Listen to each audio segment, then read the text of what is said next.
दूसरी एक उपासक के अंदर वृत्ति रहती है कि अगर मैं ये देख लूं, अगर मैं ये भोग लूं, तो बार बार जो मन कहता है एक बार उसको समझा देंगे ना कि देखो भोगा उसमें सुख नहीं, जैसे शास्त्रों में लिखा है।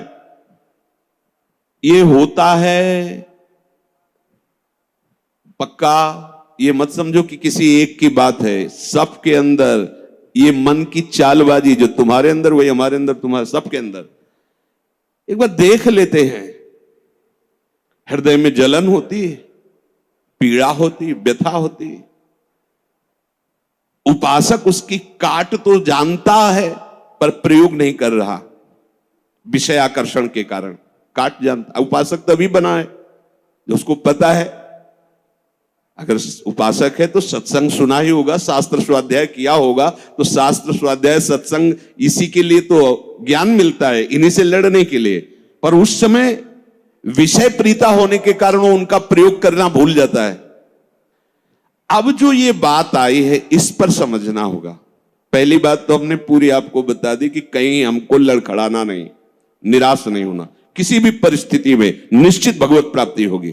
चुप शांत, कहीं कोई इसमें तर्क की कोई गुंजाइश नहीं है। भागवत में लिखा हुआ, अगर मेरा भक्त है, अनन्य है, उसके हृदय में नाना प्रकार की विषय वासना है, तो मैं उसके हृदय में बैठकर उसको निर्विकार करता हूं। ध्रुवदास जी 42 लीला में कहते हैं, यद्यपि भक्त अनन्य जो विषय इंद्रियन बस होए, कर्मठ कोटि जितेंद्रियन ते समलाय न कोय। यदि वो श्यामा श्याम का अनन्य है पर विषयी है तो करोड़ों कर्मकांडी और जितेंद्रिय उसकी समानता नहीं कर सकते, क्योंकि कर्मकांडी को कर्म पर विश्वास है, जितेंद्रिय को अपनी जितेंद्रियता पर विश्वास है, और इसको प्यारे जू का भरोसा है, लेकिन इसकी बराबरी कोई नहीं कर सकता। यद्यपि वो विषय, यद्यपि भक्त अनन्य जो विषय इंद्रियन बस होए। ये कोई केवल ऐसे नहीं कि ये भाषण हो रहे हैं, मनमानी जो आया सो बोल दिया। तस्मात् शास्त्रम प्रमाणम, और सबसे बड़ा शास्त्र ये है हमारी छाती, जिसको हम जीते चले आ रहे हैं। ये मन कभी कभी हमको ऐसा प्रेरित करता है, जहां इसको विषय संयोग होने का अवसर दिखाई दिया, कोई क्रिया, कोई संयोग, कुछ, तहां ये मन बुद्धि को इस तरह से आकर्षित करता है कि सुना है शास्त्र और गुरुजन कहते हैं कि सुख नहीं है, पर अगर हम इसे एक बार भोग लेते तो हमें पता चल जाता कि सुख नहीं, फिर हम अपने मन को समझा देते। इस बात पर आपको सावधान होना है। ये नहीं कि ये हमारे हृदय में आती, इनके हृदय में आती, इनके आपके हृदय में नहीं, ये चराचर जगत की बात कह रहा हूं। जो मन को पढ़ा जाता है ना, जैसे संत जन दूसरे की बात 1 मिनट, ये सिद्धि की बात नहीं होती, वो अपने मन को पढ़ते हैं और वही बात कहते, तो वही सबके मन में लगा, हाँ अरे यार ये तो हमारे मन की बात बोल दिया, ऐसे ही चल रहा था। ऐसा वो नहीं है कि तुम्हारे मन की बात कह रहे, नहीं, उन्होंने अपने मन को पढ़ा है, अपने मन को देखा है। आप बहिर्मुख हो इसलिए समझ नहीं पा रहे, वो उसी को पढ़ते रहते, एक एक हरकत उसकी देखिए। तो जब वो बात कह रहे हो, जब आपको मन में वही चल रहा है, तो आपको लगता है ये तो हमारे मन की, आज जो सत्संग हुआ केवल मेरे लिए हुआ, ऐसा उनका मन, उन्होंने अपने मन को देखा है। तो ये मन ऐसी प्रेरणा करता है। जब हमारा मन किसी भी भोग के लिए ऐसी प्रेरणा करे कि यदि हमें ये भोग मिल जाता तो हम अनुभव कर लेते और मन शांत कर लेंगे। ऐसा होता है कि बहुत दिन से यार लगा है मन में कि समोसा चटनी लाओ यार एक बार खा के देखते हैं, ये चीज देख लेते, चलाओ टीवी चलाओ, मोबाइल में सर्च करो, ये छू लेते हैं, ये भोग लेते हैं। यही हमारे फंसाने की चाल है। अच्छे से देखना, हम गिरते कहां हैं? जहां हम मन को सपोर्ट करते हैं। मन हमें कैसे दस्तखत करने के लिए राजी करता है? कुछ नहीं बिगड़ेगा, बस देखना है क्या होता है। सूंघने से, खाने से, देखने से, छूने से, शब्द स्पर्श रूप रस गंध, इन 5 भोगों को ही भोगने के लिए हमें विवश करता है। मन ऐसा प्रेरित करता है, ऐसा बोले अब शांत हो गया, भजन करते हैं। कई मिनट माला चलेगा, लेकिन अगला प्रोग्राम वो तय कर चुका है। सामने आपके जहां पेश किया, कांप जाओगे आप कि ये क्या हो रहा है, हमने तो सोचा था केवल एक बार देख लेंगे, अब क्या हो रहा है। वो ऐसे दलदल में फंसा देता है कि अगर हरि का आश्रय नहीं है तो कभी नहीं निकल सकता, कभी नहीं निकल सकता।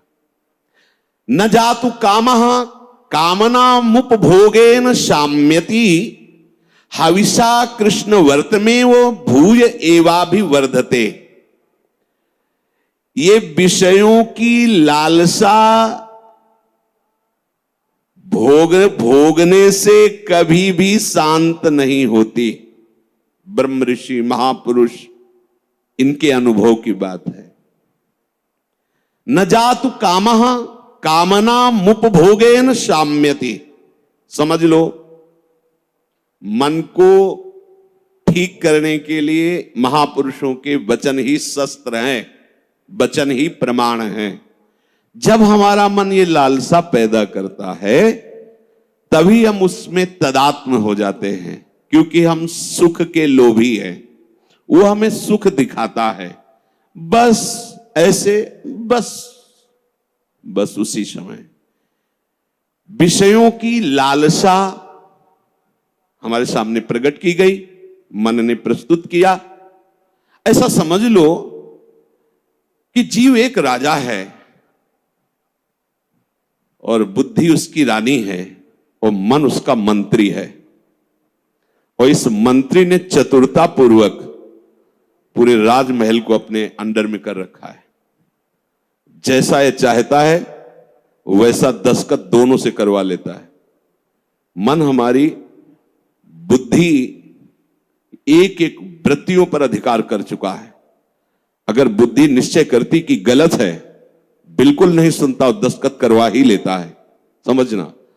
और राजा इतना अधीन हो चुका है बुद्धि और मन के कि वो कुछ निर्णय करता ही नहीं है।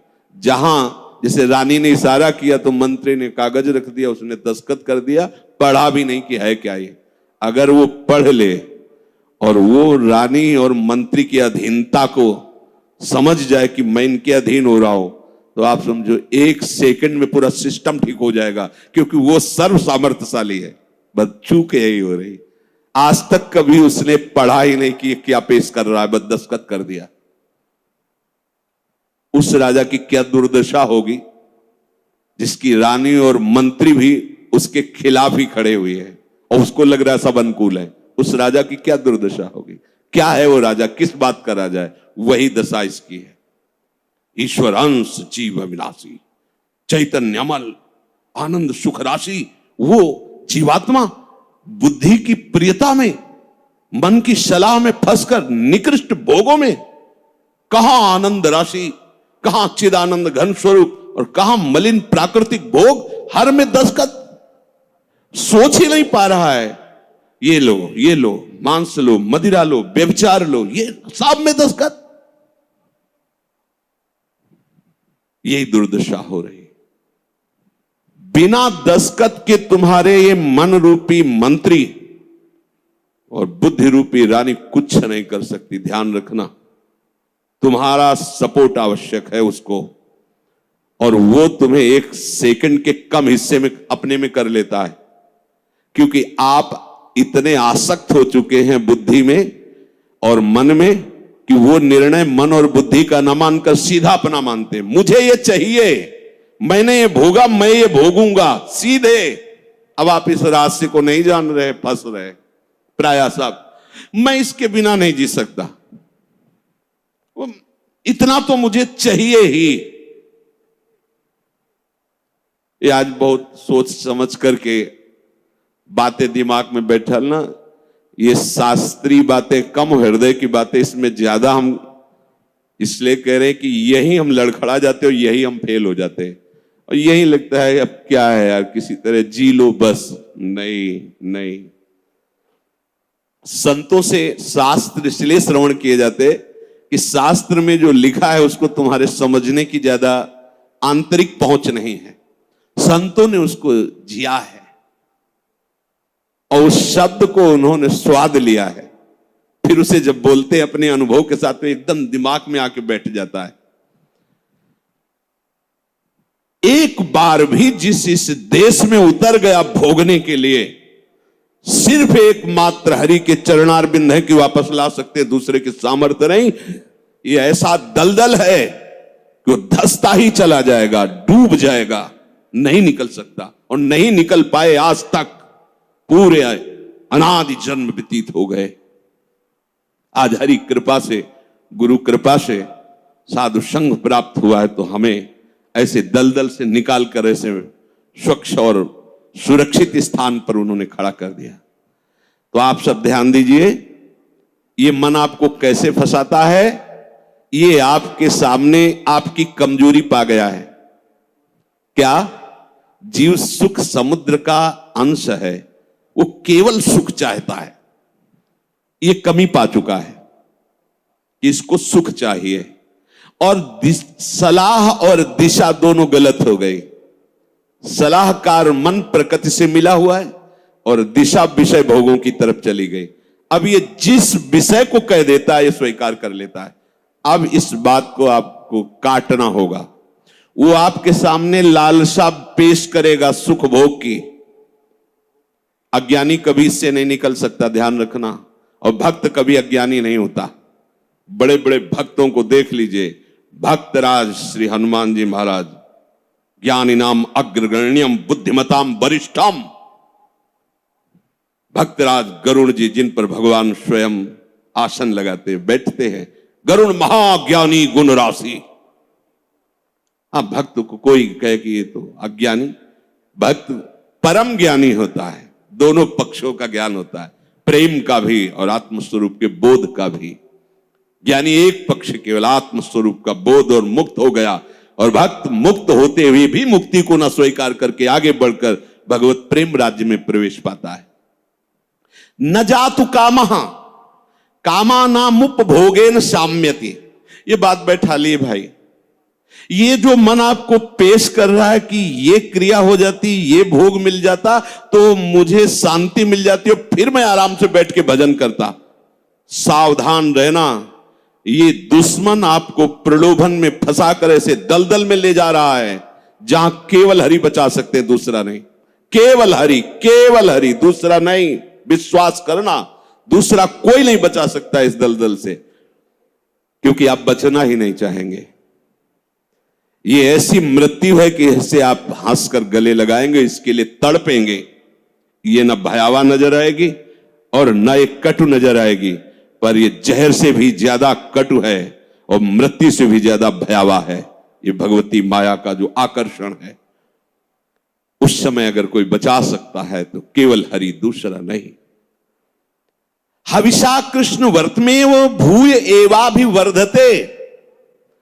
जैसे अग्नि में घी डालते जाओ तो अग्नि प्रज्वलित ही होगी, बुझेगी नहीं। ऐसे ही तुम्हारे सामने मन की जो जो भेजी हुई भोग लालसाएं हैं, अगर उनको तुम स्वीकृत करते गए तो तुम्हारी कामना तुम्हारा नाश कर देगी, तुम्हारा पतन कर देगी, दुर्गति प्राप्त हो जाएगी। न चेन्द्रियाणाम भोगाभ्यासेन वैतृष्ण्यम कर्तुम शक्यम कस्मात्। भोगों के भोगने से विषयासक्ति, इंद्रियों की भोग चंचलता बढ़ती है। अतः कभी भी भोग भोगने से सुख और शांति नहीं प्राप्त हो सकती। ये वो महापुरुष जो भूत भविष्य वर्तमान तीनों कालों का ज्ञान रखने वाले हैं, और ऐसा ही आप भी अनुभव करके देख चुके हैं। जो गृहस्थ में है या जो विरक्त है, तो अभी विरक्त हुए हो 10-5 वर्ष से, अनादिकाल से भटक रहे हो, तो विषयों में ही तो भटक रहे हो। केवल अभी ये लगता है आपको, ये नया स्वप्न है तो लगता है कि हमारा जन्म पता नहीं हुआ कि नहीं हुआ, हमने तो जीवन में कभी भोगा नहीं। अरे बहुत पुराने हो, पुराण पुरुष पुरुषोत्तम के अंश हो, तो तुम भी पुराण सनातन हो। अब इस भोगाभ्यास की तरफ कदम यदि बढ़ाया तो जीवन संकट में फंस जाएगा। इसको रोकने से बात बनेगी, ना से बात बनेगी, हां से नहीं। इसमें हां नहीं। ये इतना जिद्दी स्वभाव का मन है कि लाखों बार तुम ना करोगे तो उसके ऊपर भी हां कराने की कोशिश करेगा वो। ये हारने वाला नहीं। अगर आप ना ही करते रहे तो आपके अधीन होकर मंगल मूर्ति हरि का स्वरूप हो जाएगा, ये भी ध्यान रखना। पर इसके ना के बाद जो इसकी व्यथा पैदा होती है उसको सहना किसी महात्मा के बस की बात है, विषयी भोगी पुरुषों की नहीं। अगर उसे कोई, जब मन को ना कहा जाता है और फिर वो जो व्यथा पैदा करता है, उस व्यथा को जो सह जाता है वही परम पद का अधिकारी होता है। यम ही न व्यथ्यन्ते ते पुरुषम पुरुषर्षभ सम दुखा सुखाधीरम स्वमृतत्वाय कल्पते। वो अमृत पद का अधिकारी हो जाता है। आप अमृत पद के अधिकार के लिए ही निकले, इसलिए सहना पड़ेगा। और वास्तविक सहना है ही नहीं, भ्रम है। अगर थोड़ा सा विवेक जागृत हो जाए तो हंसकर निकल जाओगे, कोई जलन नहीं, कोई परेशानी नहीं, ये केवल माना हुआ है। जो हम देख रहे हैं कि सामने वो सर्प है, वो है रस्सी। हम बड़े बड़े मंत्रवेत्ता बुला रहे हैं, बड़े बड़े अनुष्ठान कर रहे हैं, उससे क्या होगा? वहां कोई फर्क पड़ने वाला है? कदम नहीं बढ़ रहा, डर रहे हैं, पर है क्या रस्सी। एक का जब पता चला तब एकदम भय खत्म हो गया। कुछ नहीं, मेरा गोविंद ही सब रूपों में लीला कर रहा है। जहां ये असलियत पता चला तो कोई क्लेश नहीं, कोई हंसी आएगी, अपने ऊपर हंसी आई। का फंसा था, जैसे ठूंठ को भूत मानकर भयभीत हो रहे, पर जब नजदीक गए तो हंसी आएगी। इसको भयभीत, ये तो लकड़ी का ठूंठ है, इसको न चेन्द्रियाणाम भोगाभ्यासेन वै तृष्णम कर्तुम शक्यम कस्मात्। कोई ऐसा नहीं कि भोग भोगते हुए अपनी इंद्रियों को, मन को शांत कर सके। त्यागात शांति। और हमारा मन हमको क्या सलाह देता है? भोगा शांति। भोग लो तो शांत हो जाओगे। अब थोड़ी देर के बाद फिर चैन से भजन। मूर्खता नहीं, तस्मात् शास्त्रम प्रमाणम। पर ये जो मन व्यथा पैदा करता है, ध्यान रखना, सह वही सकता है जिसका नाम चल रहा होगा। राधा राधा राधा। हम कई बार उपासक जो नजदीक होते हैं, किसी अचानक पूछते हैं कहां हो, बोलो बोलो कहां हो जी, कहां हो, क्या चल रहा है? मंत्र चल रहा है, नाम चल रहा है, वाणी जी चल जी। नहीं तो क्या चल क्या रहा है? कहां हो? अब चलने लगा, ऐसे अब चल। हर समय ऐसे ही आपको टोकना है, देखना है। जिस समय आप नाम से रहित होंगे उस समय दी हुई मन की व्यथा को तुम नहीं सह सकते। और नाम चल रहा है तो बीच में आ गया, उस व्यथा और आपके बीच में नाम चल रहा है पूरा जैसे बुलेट प्रूफ नहीं होता, गोली मारी तो छाती में लगती नजर आई पर वो अंदर प्रवेश नहीं कर पाए। वो जैकेट पहने बुलेट प्रूफ, ये बुलेट प्रूफ है। कोई भी विषय आक्रमण जब नाम चल रहा है तो आपको परास्त नहीं कर पाएगा। देख लेना, आप उसी समय हार रहे होंगे जिस समय नाम नहीं होगा। पकड़ लेना। अगर राधा राधा राधा राधा, सब ठीक हो। विषय भोगने की लालसा मन तुम्हें देगा, तुम अस्वीकार करो। क्योंकि भोगने से जैसे अग्नि में घी डालने से अग्नि और प्रज्वलित होती है, ऐसे इंद्रियां और बलवान होकर भोगों की तरफ तुम्हें घसीटेंगी। तुम्हें शांति प्राप्त नहीं हो सकती। कस्मात, किसको हुई है आज तक? यतो भोगाभ्यास मनु विवर्धन्ते रागाः कौशलम चेन्द्रियाणाम। जो भोग भोगने में सुख के अनुभव के भ्रम में फंस गया, उसकी इंद्रियां उसे कला कौशल पूर्वक भोग में और फंसाती है। ऐसे से करो, ऐसे करो, इसको उसको, ऐसा वैसा, नष्ट कर देती है। माला लिए बैठा है और सोच कितना गंदा, ध्यान में बैठा है, चल कहां रहा है, पूजा कर रहा है, कर क्या रहा है अंदर से? क्या हुआ? ऐसा क्यों हुआ? क्योंकि भोगाभ्यास, इंद्रियां बलवान होकर के अपने अधीन कर लिए उसको। यद्यपि मृषा, बात झूठी है, कैसे अधीन हो सकता है, पर छूटत कठिन